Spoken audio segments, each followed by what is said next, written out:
Très souvent sous-estimée dans la société actuelle, la femme a toujours tenu une moindre place dans le domaine de l'entrepreneuriat.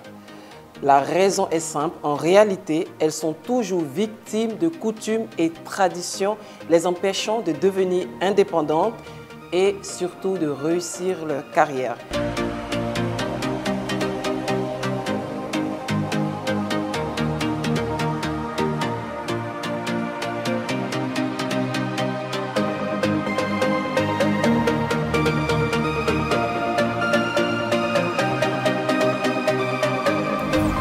Bonjour et bienvenue dans votre émission Afro People, votre magazine dédié aux entrepreneurs. Bonjour à nos invités, bonjour à nos chroniqueurs, j'espère que vous allez bien. Bonjour. Sans plus tarder, nous allons tout de suite écouter la chronique de Bappé qui va nous donner des conseils pour bien démarrer sa journée. C'est tout de suite. Bonjour à toutes, bonjour à tous. Aujourd'hui, conseil pour bien démarrer sa journée et bien vivre dans son quotidien. En tout cas, dans l'entrepreneuriat, thème de notre émission du jour, c'est 5 personnes à avoir dans sa vie pour pouvoir réussir et surtout être heureux. Est-ce que vous connaissez, vous avez une idée de ces 5 personnes? Surtout pas. Les 5 personnes qui nous permettent d'être heureux toute la journée. Tout à fait. Pas seulement toute la journée, mais dans la vie de manière générale et encore plus dans l'entrepreneuriat. Déjà, il y a Iron Man qui me permet moi d'être heureux dans la journée. Ah, ok. Okay. Après, j'en ai pas d'autres. Après, bon, si effectivement dans le basket aussi, qui me permettent aussi de pouvoir me sentir mieux au niveau bien-être. Et après, effectivement, une troisième personne dans tout ce qui est l'entrepreneuriat, on peut avoir effectivement Didi. P. Diddy, effectivement, qui est un entrepreneur dans la musique et dans la culture. Ok. Et dans l'afro. Et ces 5 personnes-là, on doit les avoir spécialement dans son domaine d'activité ou en général? Pas forcément, je vais y venir. Mais c'est intéressant, le P. Diddy, Iron Man et la troisième personne, c'était... Ça peut être Michael Jordan, par exemple, tu vois. Ah, pas mal. Avec plus, la liste elle est longue. Exactement. Exactement. Eh ben, il n'a pas complètement tort, parce que dans les 5 personnes, justement, la première personne à avoir dans sa vie pour être bien, être heureux, c'est justement un cheerleader, donc une personne qui vous encourage, une personne qui croit en vous, une personne qui vous donne des paroles positives, des paroles valorisantes et qui vous encourage à aller plus loin, qui a des paroles bénéfiques pour vous, qui vous rappelle vos qualités, surtout qu'on a plus tendance à croire qu'on n'est pas assez bien ou pas assez bon. Un cheerleader vous rappelle que hey, you got it, tu l'as, tu peux le faire. Et cette personne va vous aider à aller vers cette deuxième personne que vous avez besoin, qui maintenant, elle, est dans votre domaine d'activité spécifiquement. Et là, je pense à notre Michael Jordan, hein, pour ceux qui sont dans le basket, c'est-à-dire un mentor, c'est-à-dire une personne qui vous inspire, qui a déjà fait ce que vous voulez faire. Et parce qu'elle a déjà l'expérience et l'expertise en marche, j'allais dire, oui, en marche, mais aussi qu'elle a déjà expérimenté, bah, c'est une personne qui est capable de vous dire, je l'ai déjà fait, voici comment tu peux faire. Et des mentors, on peut en rencontrer, on peut en avoir dans sa vie, on peut avoir la chance d'avoir dans sa famille, ou bien en allant dans certains événements qui favorisent le réseautage. On avait parlé de réseautage bienveillant dans une des émissions précédentes, je vous laisserai aller voir. Justement, grâce au réseau, on peut acquérir aussi un mentor. Et la troisième personne, et là je vais rebondir sur ta question, c'est un père, c'est-à-dire une personne, alors père, P-A-I-R, hein, pas père le papa. Hein. Donc un père, c'est-à-dire une personne qui est dans votre domaine d'activité, et parce qu'elle est dans votre domaine d'activité, bah, c'est quelqu'un qui va comprendre ce que vous vivez, ce que vous devez mettre en place, les sacrifices aussi que vous devez mettre en place, surtout dans l'entrepreneuriat, mesdames, hein, comme vous expliquer. Ensuite, la quatrième personne, c'est un ami. Donc simplement une personne qui est là pour vous, hein. Vous devez avoir un événement comme mesdames vont nous parler dans quelques instants. Vous avez certainement besoin de bras pour vous aider à soulever du matériel, amener du matériel d'un point A à un point B, etc. Et bien généralement ce sont les amis qui au départ vous soutiennent et sont là pour vous. Qui nous soutiennent et qui ne nous demandent pas de l'argent en échange. Tout à fait. Ils le font vraiment par pure amitié, par amour. C'est important de le préciser. Hein. Oui, de l'amitié effectivement, on se donne mutuellement et l'ami est là pour vous.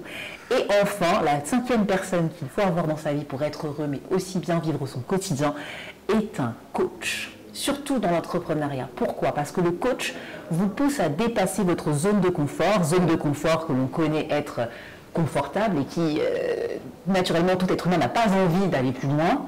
La zone de confort, en fait, le coach, pardon, vous aide à dire, en fait, si tu peux aller plus loin. Et le coach vous aide à dépasser les blocages pour justement accomplir votre destinée que mesdames vont nous raconter aujourd'hui pour leur prochain événement.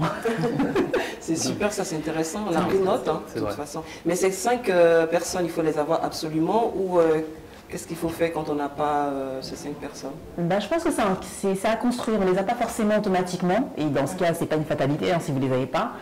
Néanmoins, c'est au fur et à mesure que vous avancez que je vous invite à les acquérir. Et pour ça, vous avez un TED Talk sur YouTube qui en parle très bien, qui est un TED Talk de Stacey Flowers, qui s'appelle The 5 Key People You Need to Be Happy. Alors j'ai regardé, malheureusement, il y a une traduction automatique sur YouTube, mais il est en anglais et là vous aurez vraiment encore plus dans le détail si jamais ce sujet vous intéresse et que vous souhaitez creuser. Merci Bapé, merci. J'espère que vous avez pris note, mesdames. Oui. Nous allons sans plus tarder aller recevoir nos invités. Elles sont 2 cette fois-ci. Et la première s'appelle Evie Souka. Bonjour, bienvenue. Et Lysen Itsuku. J'espère que je ne me suis pas trompée. Alors, parlez-nous un peu de vous, de votre événement, de ce qui va se passer à Montpellier, c'est ça? Donc moi, je suis Evie Souka. Je suis donc une jeune maman mariée. Et donc, j'organise des événements depuis, maintenant, ça fait bientôt 10 ans. En fait, je me suis lancée après mon mariage et j'ai eu ce goût de l'organisation. Donc, j'ai voulu saisir cette chance, en fait, d'en faire ma passion, dans le sens où me lancer et donc essayer de faire les choses par moi-même. Et donc, voilà. Et vous êtes spécialisée dans l'entrepreneuriat, c'est ça? Vous avez organisé des événements? Non, en fait, j'ai commencé par les mariages. Après mon mariage, et donc là, je fais tout type d'événements, hein, que ce soit organisation de concerts ou voilà, des showcases ou un peu tout. En fait, je ne suis pas fermée, cloisonnée dans un type d'événement. Voilà. Mais moi, je suis Lysen Itsuku, je suis une jeune maman, j'ai une petite fille de 2 ans. Et je suis auto-entrepreneur dans la coiffure. Donc, j'ai fondé mon entreprise au nom de Précieux Hair Concept, qui est basée sur l'entretien et l'embellissement du cheveu afro. Et je suis basée sur Montpellier.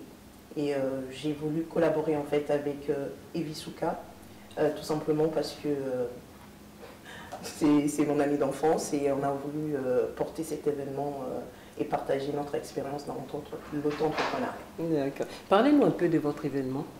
Alors, en fait, l'événement, donc c'est la NBLE, New Boss Lady Event. En fait, on veut mettre la femme à l'honneur, présenter, en fait, montrer aux femmes, oui, qu'elles peuvent faire de grandes choses, qu'elles ont le fait d'organiser ou même d'entreprendre, c'est inné en elles. Donc voilà, c'est vraiment mettre la femme à l'honneur et par cet événement-là, les motiver les personnes qui ont besoin d'être motivées, les encourager et voilà, en gros. Et qu'est-ce qu'il aura cet événement? On aura quoi au programme?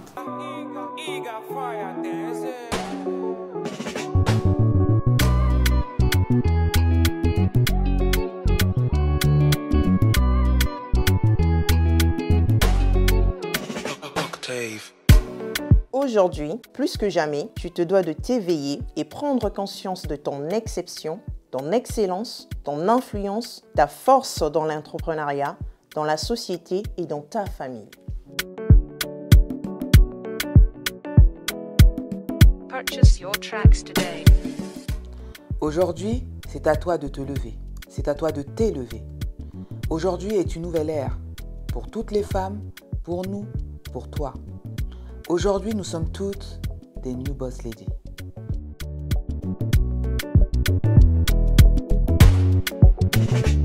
Alors donc la New Boss Lady Event, donc cet événement-là va regrouper plusieurs intervenantes qui vont justement conseiller, donner des astuces, donc voilà, et motiver les personnes qui seront là, parce que c'est pas seulement dédié aux entrepreneurs, mais aussi aux femmes qui ont besoin de sortir, d'être boostées, exactement. Et donc voilà, en gros, donc il y aura donc des moments de coaching, il y aura des moments il y aura des défilés, il y aura des échanges, justement, il y aura un moment de partage où justement on pourra échanger avec les personnes qui seront là, le public. D'accord. Mais pourquoi Montpellier?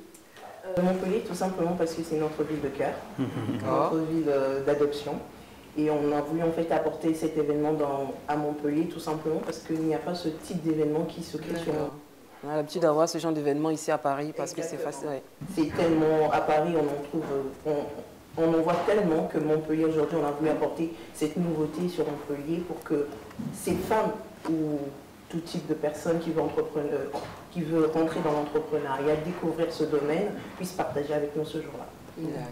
C'est vrai que c'est important de le préciser parce que, comme vous dites, on a beaucoup d'événements en fait en Ile-de-France, on a une multitude, on n'est pas en train de chercher en se disant dans quel événement je vais pouvoir y aller, sachant qu'on en a à tous les coins de rue et même toutes les semaines en fait. Et malheureusement, moi qui suis provincial aussi de base, c'est vrai qu'il n'y a pas souvent ce genre d'événement qui nous permet de se dire on va entreprendre, on va rencontrer des gens qui vont nous permettre d'être encore un peu plus inspirés, de pouvoir dépasser encore les limites ou même essayer d'avoir de nouvelles expériences.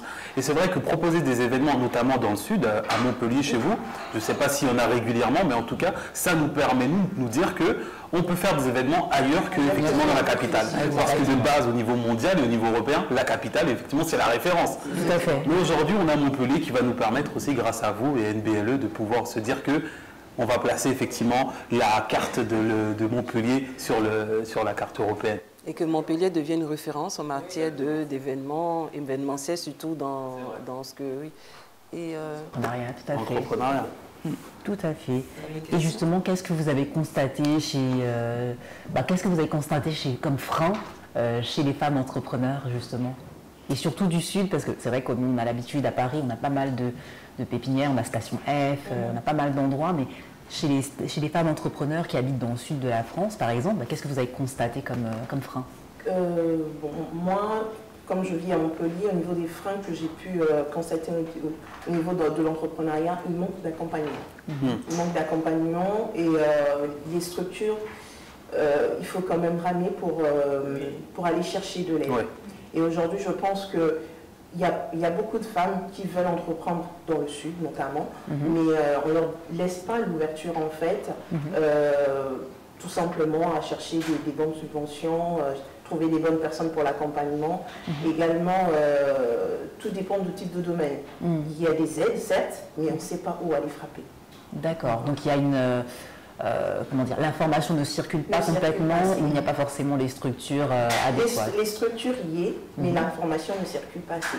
D'accord. Voilà. Okay. Ah ben, je suis sûre que dans votre événement, on aura l'occasion justement de pouvoir trouver ces structures et être aussi informé non seulement des structures, mais que vous puissiez aussi fédérer les structures et les chercheurs. Des personnes qui cherchent des informations, qui cherchent à être accompagnées et à être aidées justement. Et moi j'ai une autre question, je me demandais comment vous est venue l'idée justement de collaborer ensemble, outre votre amitié bien sûr, mais comment vous est venue l'idée de créer cet événement et de le centraliser justement autour de la femme? Alors déjà, on est toutes les deux entrepreneurs. Donc c'était pour nous, ça a coulé de source en fait de le faire ensemble. Et sachant que même si on n'a pas, on a rencontré toutes les deux les mêmes barrières ou les mêmes freins.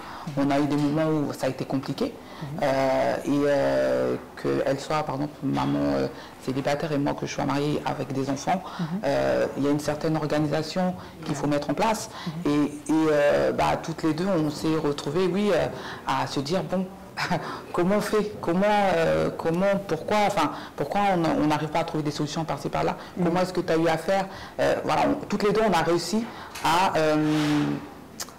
à se compléter, on va dire. Donc, c'est ce qui nous a donné l'envie justement de pouvoir aider les autres femmes qui étaient dans la même situation. Donc voilà, on va dire c'est ça qui nous a poussé. Exactement. Ouais, vous avez fusionné quoi. Exactement. Comme dans les mangas ou les animés. Voilà, exactement. Et il aura chaque année ce genre d'événement. Vous comptez le faire chaque année ou chaque 6 mois, je ne sais pas. Alors, pour l'instant, on est passé sur chaque année. Tout dépendra comment l'événement va se passer. qui est seulement s'il faut revenir tous les 6 mois. Pourquoi? Ça dépend de la demande du public. Exactement. Hein. Et donc, nous sommes à la première édition. Exactement. Et qu'est-ce que vous attendez de cet événement-là?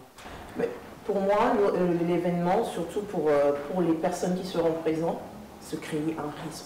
D'accord. Ça, c'est la base. C'est important. C'est important dans l'entrepreneuriat. Il ne faut pas se fermer, se créer un réseau. Personne n'est inférieur à qui que ce soit. Les réseaux permettent de développer autre chose, de voir autre chose. Pour moi, c'est ça le plus important. D'accord. Et une question, avant de rentrer dans le vif du sujet, est-ce qu'on peut avoir la date exacte de l'événement et nous dire qu'est-ce que les personnes qui vont se déplacer, qu'est-ce qu'ils auront ce jour-là? Alors, donc, ça aura lieu le 11 mars 2023. Ça débutera à 13h30 exactement. C'est donc à l'hôtel Crown Plaza du Quorum à Montpellier. Donc, on prévoit déjà un moment, il y aura en fait un cocktail, un moment où on va accueillir le public dans une belle atmosphère de gospel. Il y aura une chanteuse gospel qui va accueillir, qui va accueillir le public. C'est ça le but. C'est vraiment déjà mettre les gens à l'aise. Et dès le départ aussi, qu'il y ait un petit échange, parce que le cocktail, en fait, ça rassemble. Donc vraiment, commencer par ça. Et ensuite, les intervenantes qui seront là pour prodiguer des conseils. Est-ce qu'on aura le nom des intervenants? Si c'est pas un secret. C'est la question qu'on se pose, c'est important. Après, bien évidemment, le cocktail qui est important, parce que manger, c'est la santé, on le sait. Tout à fait. Et qui est-ce qui aura effectivement? Alors, il y aura plusieurs intervenantes. Donc, on va commencer par... 2 ou 3 noms les plus célèbres. Alors déjà, on a la marraine qui est Isabelle Boireau, donc la grande la maquilleuse, maquilleuse. voilà exactement, c'est la marraine de l'événement. Et ensuite, tu veux? Il y a Kay Didi, D'accord. qui est chroniqueuse. On a Stélina, qui est chroniqueuse également. Après, Et des femmes fortes, on a fait une vraie sélection. Ouais. En fait, vous avez Kajijin, Stélina, c'est des journalistes, c'est ça? Attaché de presse, c'est ça? Exactement. D'accord. On a Awa Sanya, qui est une styliste et mannequin en même temps, qui est basée sur Montpellier.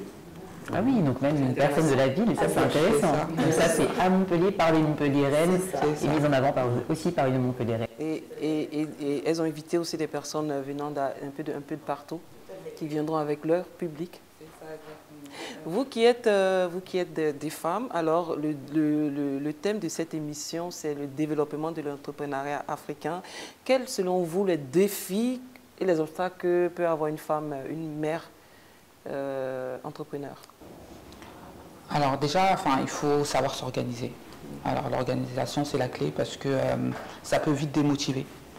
Si on n'arrive pas à tout jumeler, c'est vraiment compliqué.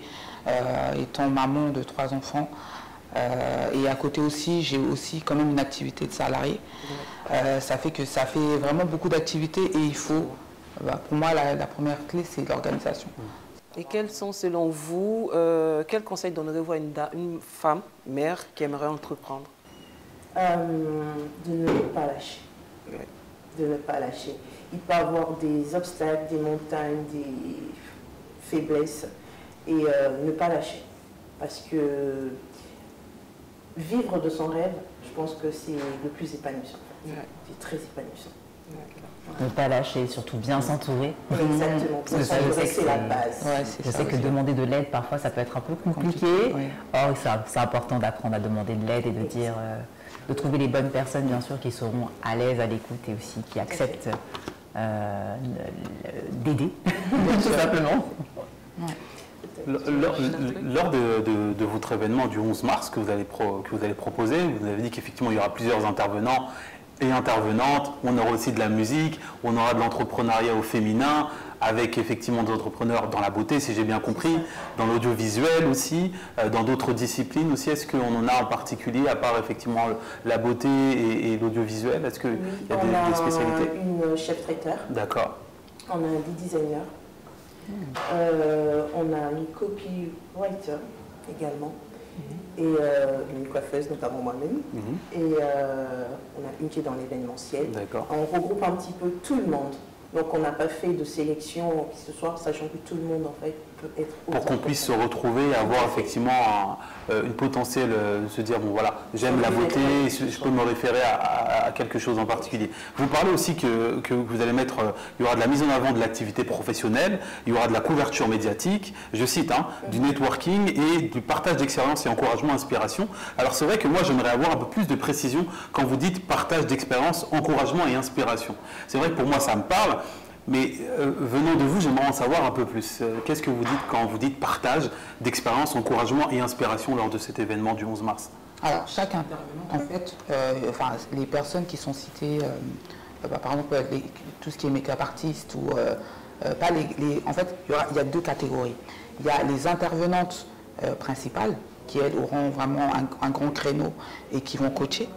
Et aussi, on va avoir les intervenantes qui, elles, vont parler de leur expérience dans leur domaine. Comme par exemple la traiteur, elle va arriver, elle va présenter donc son entreprise et elle va nous expliquer ses freins et ses réussites, comment elle s'y est pris. Et il y aura aussi une petite dégustation de ce qu'elle fait. Donc en fait, ça sera comme ça, comme par exemple avec la designer, ça sera pareil, il y aura un petit défilé avec pour montrer sa collection exactement. Donc en fait, c'est comme ça que ça va se dérouler. On va dire un échange de bons procédés finalement. Voilà. Vous avez un message à faire passer à tous ceux qui nous regardent par rapport à vous, par rapport à cet événement? Que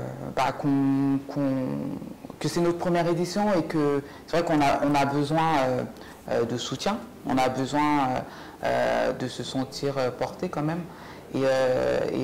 Donc voilà, on attend tout le monde et que c'est pas un événement qui est juste ciblé pour la femme.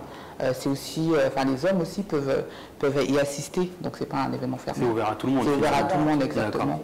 En plus, vous avez précisé, il y a un cocktail, donc c'est plutôt intéressant et je pense que c'est plutôt une bonne chose. De toute façon, tout ce que font les femmes devient grandiose. La preuve, Brice, notre reporter, est allé voir des femmes artistes qui ont osé exposer avec l'association Matondo et c'est tout de suite.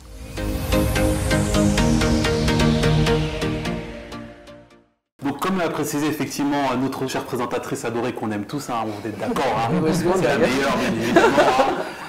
On a été invité à un événement qui s'appelle Matondo, donc c'est une association, si on ne se trompe pas, c'était un vernissage plus précisément, qui mettait en avant plusieurs femmes artistes. Donc on avait effectivement des peintres, on avait aussi des chefs cuistots qui étaient présentes à cet événement et même des conférencières qui étaient là. Donc elles permettaient effectivement de les mettre en avant, il y en avait plusieurs. Et ce qui était plutôt aussi intéressant, que j'ai bien marqué, c'est qu'elles venaient vraiment des quatre coins de la France et du monde entier. J'avais même interviewé une Coréenne que j'ai trouvé plutôt intéressant. Donc on avait de la peinture, on avait effectivement aussi de l'art abstrait et on avait effectivement des conférencières et même une femme qui est venue à la fin, que j'ai rencontrée à la fin de l'événement, qui nous a présenté ses bandes dessinées. Et j'ai trouvé ça vraiment intéressant parce qu'on n'en a pas souvent ce genre d'événement effectivement à Paris. Pourtant à Paris il y a plein de choses, mais ce qui peut en fait un peu nous mettre en erreur ou nous induire en erreur, c'est qu'on a beaucoup d'événements mais ça se ressemble régulièrement. Donc potentiellement on a le choix d'aller dans des événements qui se ressemblent, que ce soit dans la mode, dans le sport, etc. Mais ce genre d'événement, ce genre de vernissage qui met en avant effectivement des artistes, on n'en a pas régulièrement. Et là, ça a permis effectivement de leur permettre de rayonner et de montrer ce qu'elles savent faire depuis un moment. Certaines commençaient effectivement leur première exposition, certaines n'avaient jamais parlé devant une caméra et certaines n'avaient pas parlé du tout en fait. Elles s'expriment que par leur pinceau ou par leur art. Donc je leur remercie énormément, je remercie effectivement aussi la mairie du 4e qui leur a permis d'exposer là-bas, et aussi le hall du Blanc Manteau qui a permis effectivement de se retrouver tous là-bas. Et j'espère en tout cas que l'association Matondo va continuer à faire ce genre d'événement-là parce qu'il en faut beaucoup, comme vous faites, mesdames, et comme effectivement l'association en fait, il nous en faut énormément. On vous mettra toutes les images et toutes les vidéos qu'on a faites, notamment effectivement Vanessa qui mange effectivement au buffet. Et, qui fait...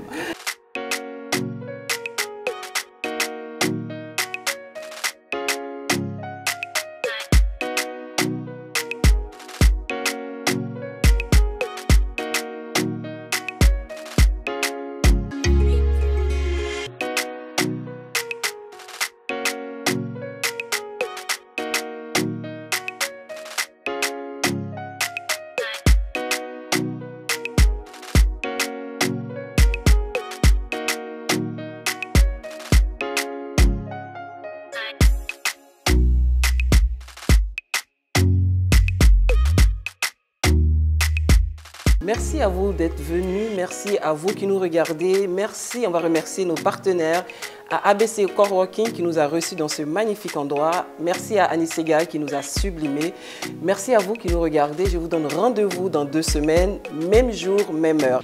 À bientôt.